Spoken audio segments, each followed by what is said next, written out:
he was a man who stopped the Ottoman invasion of Europe. He stopped it dead in its tracks, which is a historical fact. Well, not exactly. Very soon, Universal is going to release Renfield, so before that movie comes out, I have decided to look back on Universal's previous Dracula-related movie. I have talked about Dracula Untold a few times before, but this time I'm going to analyze the movie through a historical lens. In this video, I'm going to explain the historical inaccuracies and semi-historical accuracies of the movie. I'm not going to touch upon vampire lore or the book Dracula by Bram Stoker. I'm just going to focus on the movie and the real man known as Vlad Dracula, aka Vlad III, aka Vlad Tepish, aka Vlad the Impaler. Also, there are a few names and places I'm likely going to mispronounce by accident, so please bear with me. Vlad Dracula and Radu were held hostage by the Turks in their youth, and their violent ways inspired him. Vlad came to bury his past with the dead, and returned to Transylvania to rule in peace.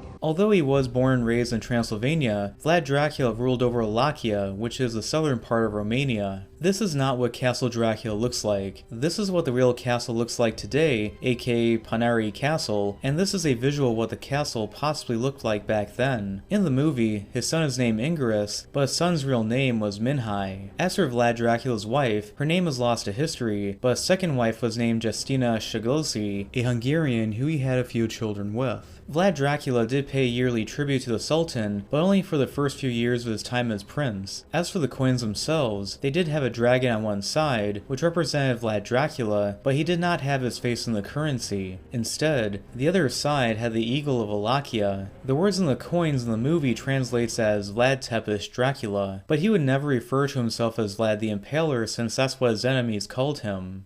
He never signed his name Vlad the Impaler. Or he never called himself that. Other people may call you the Impaler. But what do you say? Hi there, I'm Vlad the Impaler. Please, give me a break. The enemy calls you that, right? You don't call yourself that. He called himself Vlad Dracula. The Sultan requires 1,000 boys to join his Janissary Corps. This part of the plot of the movie is true, and it was the straw that broke the camel's back. Although, I'm not so sure if this included Vlad Dracula's son as well, but they were not asking for 1,000 boys, but half that. An accuracy that'll go over the heads of most people watching this movie is that the Turks should be wearing turbans, which is part of their customs and beliefs. There was at least one occasion where Vlad Dracula was visited by the turban-wearing Turks, and he told them to remove them in his presence. They refused, and Vlad Dracula had his men hammer small iron nails into their heads. House Dracul, son of the devil. You're mistaken. It means son of the dragon. This is true since Dracula means son of the dragon. His father, also named Vlad, was called Dracul, which means dragon or the dragon. He was part of the Order of the Dragon that was part of a group of leaders in Eastern Europe to stop the expansion of Turks into Europe. Although Dracula does not mean son of the devil, that hasn't stopped Hollywood from repeating this. Why is it so important to kill this Dracula anyway? Because he's the son of the devil. Do your people know how many innocents you have killed?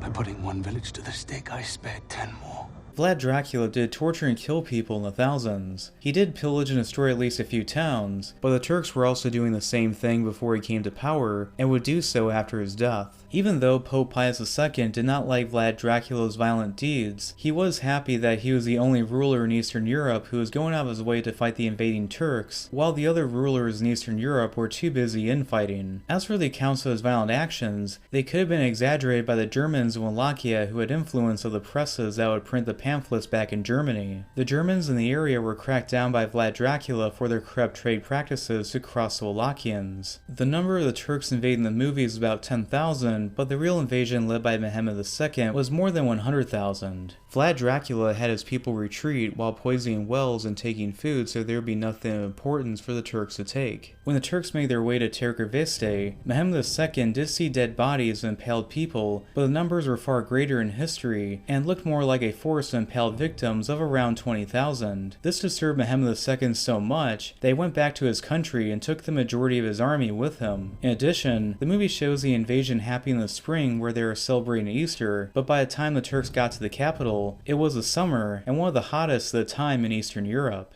Satan lives in his heart! This is your loyalty, your gratitude. You are alive because of me! Because of what I did to save you! The boyars helped the Hungarian governor John Hadani kill Vlad's father and did worse to his older brother Masira by blinding him and burying him alive. Although Vlad ruled for a few months, he left and was replaced by Vladislav II, who was under the support of the Hungarians. When Vlad Dracula became the prince a second time after killing Vladislav II, he wanted to avenge the death of his family and to clean up the foreign influence. After John Hadani died from catching the plague around that time, Vlad Dracula then had hundreds of the boyars impaled who were disloyal. The boyars may have labeled him as being violent, but the people generally liked Vlad Dracula because he was dealing with the corrupt and treacherous boyars and defend their country against the foreign invaders. The boyars also favored the Turks because they were more powerful, and they were just a treacherous bunch. The hilltop monastery that was laid siege to was not a monastery historically, but was where the real Castle Dracula was at. The monastery in the movie is named Kaza Monastery, but the real place where Vlad Dracula was good friends with the monks was in Karta. Vlad Dracula may have murdered many people in his lifetime, but he also had several monasteries built in his second reign as Prince Wallachia. He was also someone who liked surrounding himself with members of the church, and was self-aware of the sinful things he committed during his lifetime. Vlad Dracula's marriage to his first wife was not a happy one. He was not in love with her as we see in the movie, and he frequently wandered off to have affairs with other women. Oddly enough, Vlad Dracula's wife committed suicide in both real life, and was too in the movie. The scene was reshot because test screen audiences didn't like it, and had her lose her grip instead. Vlad Dracula's wife refused to be captured and imprisoned by the Turks, and flung herself into the river below. Drink.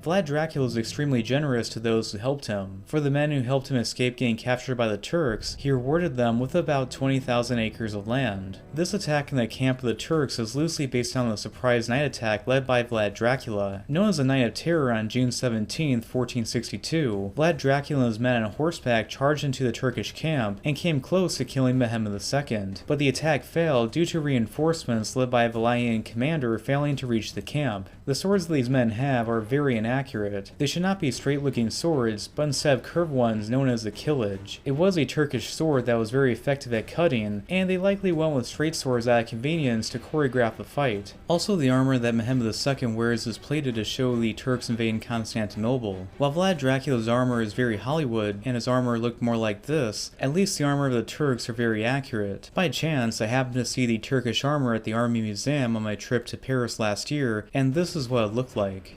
No, I will always love you. Always. We see the father going out of his way to save his son, but the real Vlad Dracula left his son behind during the siege of the castle when his son fell off the horse they were riding away on. Luckily for him, the boy was found by a local shepherd, and he raised the boy as his own. Years later, when the boy became a man, Vlad Dracula reunited with his son and rewarded the shepherd with land. Vlad Dracula's death is debatable. He likely died in battle, but he also could have been killed by a Turk or assassinated by a boyar. But regardless, his decapitated head was shown to Mehmed II. The Turks never conquered the capitals of Europe. Sadly, the Turks did conquer Eastern Europe and held it for hundreds of years. Vlad Dracula's son did not become the next prince. Instead, he likely stayed in the area where the shepherd lived at and became the governor there. So those were the things about Dracula Untold that were accurate and inaccurate about the real Vlad Dracula and the events that surrounded him. I could also mention the obvious that Vlad Dracula in the movie should have a big mustache that was waxed, but I didn't feel like nitpicking too much. As for the movie Dracula Untold, I do like it. I don't think it's a great movie, but it's far from being a bad one. So anyway, thanks for watching. Please like and subscribe.